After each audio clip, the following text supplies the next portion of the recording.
Hey, it's Luke with Out of Darts. Today I'm going to run you through how to build the little rocket. We are really excited about this product. It's been a really fun design, and so far the feedback has been really great. Now, it's worth noting that if you like printed instructions, Tarek has done a very wonderful PDF that I am not showing very well on here on camera, so we will put that up as a PDF on the screen, but you can find that in the description as well, and that's a much easier way to follow, but many people do prefer a video and like listening to me talk longer. So if you're one of those, then you're in the right place. So first, a really quick overview of the system. There are 8 different barrel types, and we will be adding more in the future. There are 4 different body types, and there are a variety of triggers and priming rods. We have 3 different priming options, including the ring, the T-pull, and the paracord. You've got your base plate, and then we've got 3 trigger options, including the standard, actually technically 4. We've got the standard, the push, which has a curved thumb press, the smash, which is flat on top, and then we've got the ring version, which allows you to pull a ring to activate the firing mechanism. We offer 2 different springs, high power and low power. Your spring may look a little different than this because we're constantly evolving and ordering different springs. Currently the high power is a cut spring. That may change in the future as we sell through them and get more. And then you've got all the hardware that comes with it. The assembly is pretty much the same for all 4 variants.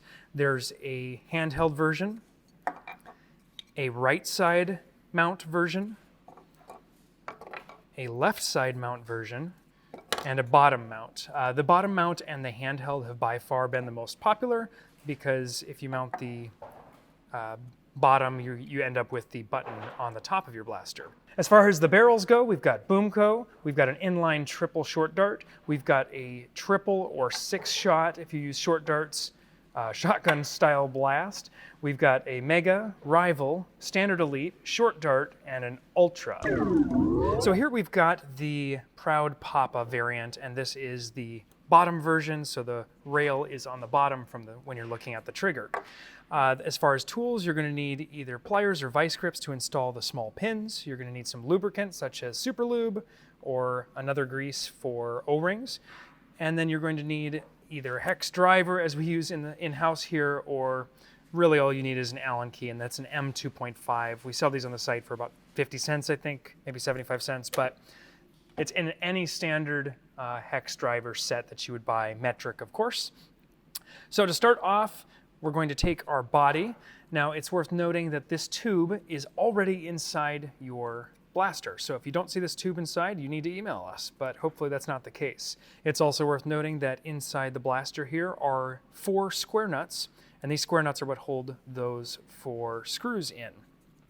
So you want to make sure that's all there to begin with, but we're going to start from the beginning with our T-pull. I've chosen to do a T-pull, and you want to think about your orientation. So this is going to sit on the top of a blaster. I want it to go like this direction, and this is going to go on top of my Kronos, which has kind of a nice blue paint scheme. So you can kind of line this up to picture how it's going to sit in its final version.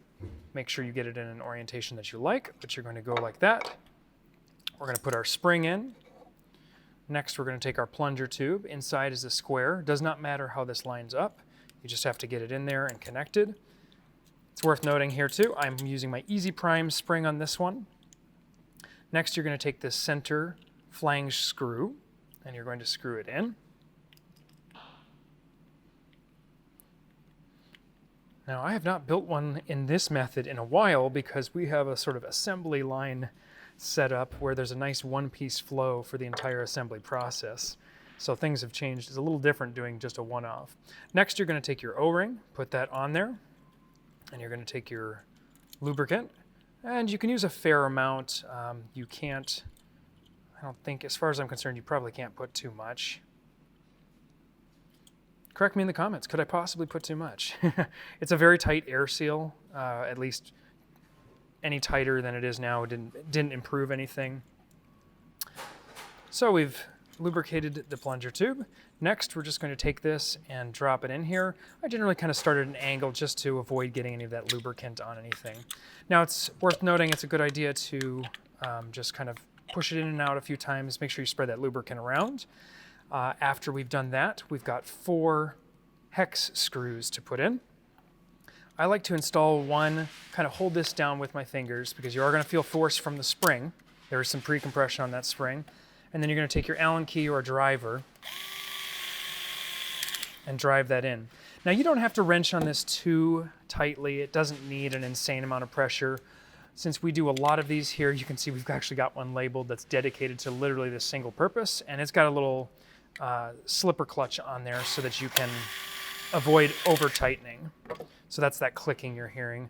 But as far as doing it by hand, just do it with the short end of your Allen key in your hand and just make them finger tight. There's no reason to wrench down on them any farther.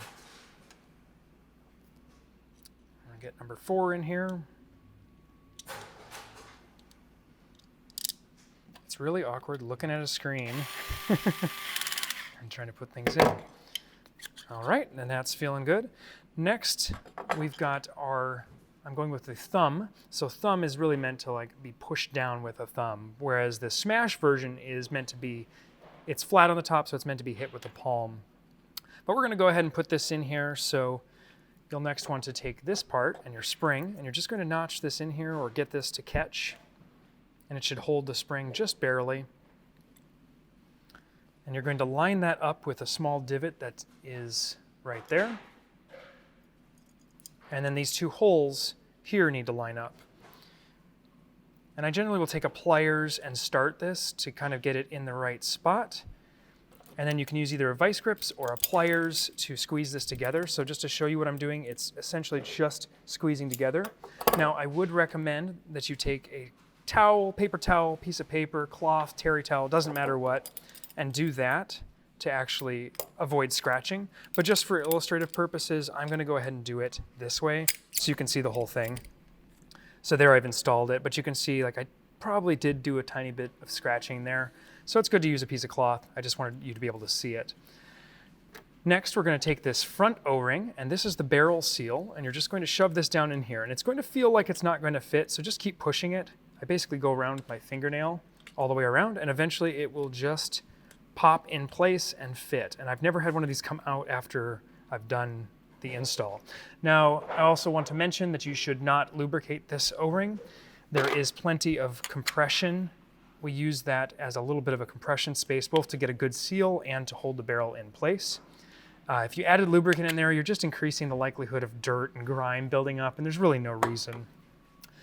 Now that we've got everything together, it's worth checking that your blaster actually primes, so make sure it does. Now that we know the blaster fires and catches just fine, it's time to put on our side mount.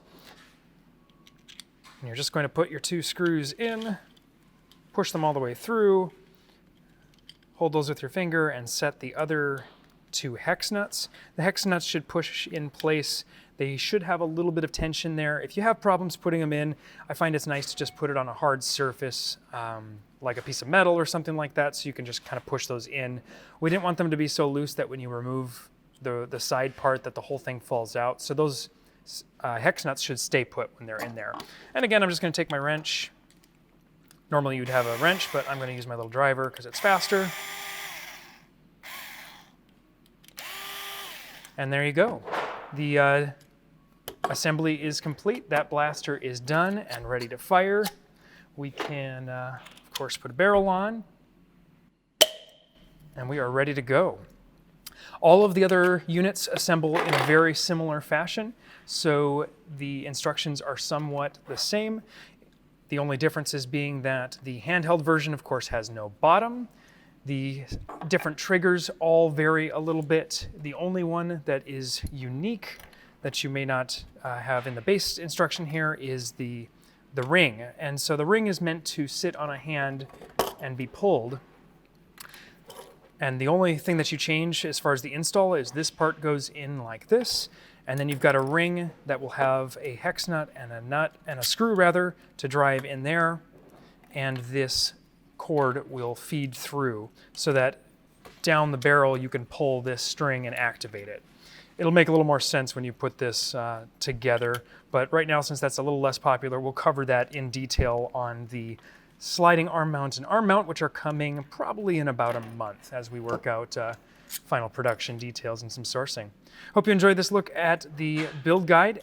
Let us know if we missed anything in the comments. We are working really hard to listen to your feedback in the comments and try to improve the videos and make things the best we possibly can in 2021. Until next time, I'm out of darts.